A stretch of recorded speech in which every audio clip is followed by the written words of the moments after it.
मेरे दोस्त, आपका आपके चैनल पर स्वागत है। मेरे भाई, आज के इस वीडियो में हम सभी देखेंगे एक क्वेश्चन। यदि एक लंबवृत्तीय शंकु एक लंबवृत्तीय शंकु का अर्ध शीर्ष कोण या शीर्ष कोण जो होता है उसका आधा 30 डिग्री है और तिर्यक ऊंचाई 4 सेंटीमीटर है, तो शंकु का आयतन क्या होगा? तो चलिए मेरे दोस्त, क्वेश्चन को बनाने का प्रयास करते हैं। देखिए दोस्त, क्वेश्चन में क्या दिया है? एक शंकु है। शंकु की बात की जाए, तिर्यक ऊंचाई 4 सेंटीमीटर दे रखा है। तिर्यक ऊंचाई कितना है? 4 सेंटीमीटर। तिरछी ऊंचाई ये जो होती है इसे ही कहते हैं तिर्यक ऊंचाई। तिर्यक ऊंचाई आपको दे रखा है कितना? 4 सेंटीमीटर। इसके अलावा यदि ध्यान दिया जाए तो देखिए, ये जो होता है पूरा कोण होता है शंकु का, लेकिन बोला क्या? अर्ध शीर्ष कोण। अर्ध शीर्ष कोण, अर्ध मतलब आधा, यानी आधा ही कोण दिया है शीर्ष का। वो कितना है? 30 डिग्री। कितना है मेरे दोस्त? 30 डिग्री। और इसके बाद बोला है कि इस शंकु का आयतन ज्ञात करें। तो मेरे दोस्त, हम सभी को पता है कि शंकु का आयतन जो होता है वह होता है 1/3 पाई आर स्क्वायर एच। तो मेरे दोस्त, जो ऑप्शन दिया है वो पाई के फॉर्म में तो दिया है, पाई को तोड़ने की कोई जरूरत नहीं है। आर का मान पता होना चाहिए, एच का मान पता होना चाहिए। क्या पता होना चाहिए हम लोगों को इस क्वेश्चन को सॉल्व करने के लिए? आर और एच की वैल्यू। लेकिन यदि देखा जाए तो यहां पर आर और एच न देकर यहां पर केवल एल का वैल्यू दे रखा है, यहां पर कोड दे रखा है। तो मेरे दोस्त, क्या कोई ऐसा तरीका है जिसके सहारे हम आर और एल, क्या बोला जाए, आर और एच ज्ञात कर सकते हैं? हाँ, हम लोग यदि देखा जाए तो त्रिकोणमिति का प्रयोग करके आर और एच ज्ञात कर सकते हैं। वो कैसे ज्ञात कर सकते हैं मेरे दोस्त? आइए देखा जाए। तो मेरे दोस्त, इस फिगर में से ये वाला जो हिस्सा है ऐसे, यह कुछ ऐसा बनेगा यदि आप ध्यान से देखें तो। ओके, कुछ ऐसा बनेगा। अर्थात यदि देखा जाए कि ये कोण हुआ, इसके सामने वाली भुजा लंब यानी परपेंडिकुलर, और ये क्या है? कर्ण हाइपोटेनस। तो यानी मेरे दोस्त, त्रिकोणमिति का प्रयोग करें तो हम इसे, तो देखिए लंब ज्ञात है और ये कर्ण है, तो लंब और कर्ण किस में होता है? त्रिकोणमिति के मान, किस त्रिकोणमितीय फलन में होता है? तो यदि बात करें तो लंब और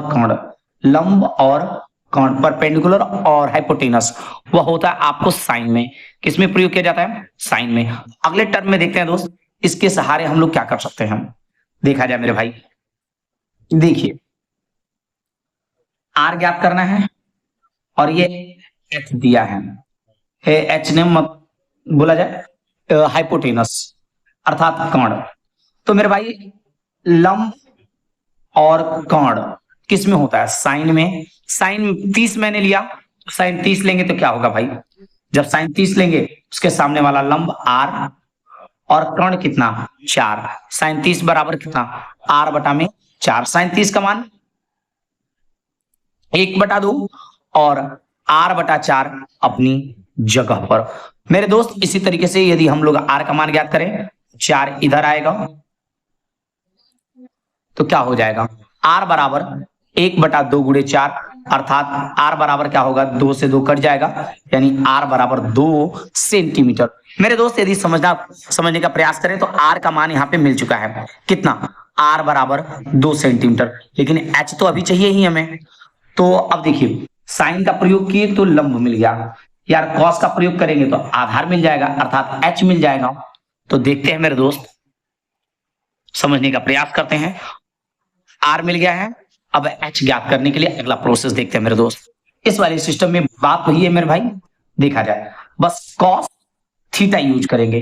कॉस 30 डिग्री, लंब ये हो जाएगा, कर्ण ये हो जाएगा, ये बच गया आधार, तो कर देते हैं। तो कॉस 30 यानी कॉस थीटा बराबर क्या होगा? कॉस थीटा बराबर होगा आधार बटा में कर्ण। कॉस थीटा बराबर आधार बटा में कर्ण। यहां पर हो गया आधार एच और कर्ण हो गया 4, जो आपके सामने। cos 30 का मान क्या होता है? cos 30 का मान √3/2 और h/4 अपनी जगह पर। यहां से मेरे दोस्त h का मान निकालेंगे तो 4 इधर आएगा, तो आपको क्या हो जाएगा? √3/2 गुणे 4, और यदि यहाँ पे सॉल्व करेंगे 2 दूना के 4, अर्थात h का मान मिलेगा 2√3। 2 में √3 का गुणा करेंगे तो 2√3।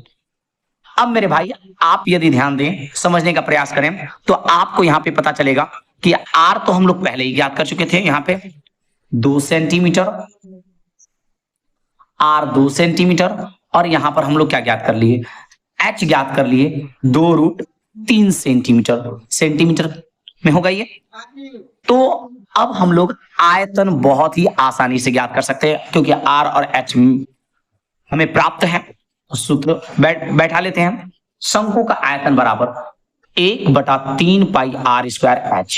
1/3 अपनी जगह पर, पाई अपनी जगह पर। r का मान दे रखा था 2, दे रखा नहीं था, मतलब हम लोग ज्ञात किए 2, और h का मान हम लोग ज्ञात किए 2√3। मेरे दोस्त बस इसे रख दिया जाए और लगभग आंसर हम लोगों का हो जाएगा 2 का स्क्वायर 4, 2√3 अपनी जगह पर।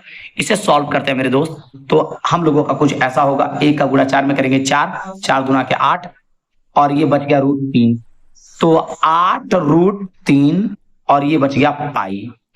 8√3 पाई बटा में 3, यानी हम लोगों का आंसर क्या आया मेरे दोस्त? 8√3 पाई बटा में 3। आयतन घन में होता है, तो घन सेंटीमीटर हम सभी का रहा आंसर। इस तरीके से हम लोगों का जो आंसर हुआ वह हुआ 8√3 पाई बटा में 3 घन सेंटीमीटर, अर्थात ऑप्शन नंबर ए हम सभी का सही आंसर है। फिर मिलते हैं अगले वीडियो में, के लिए धन्यवाद।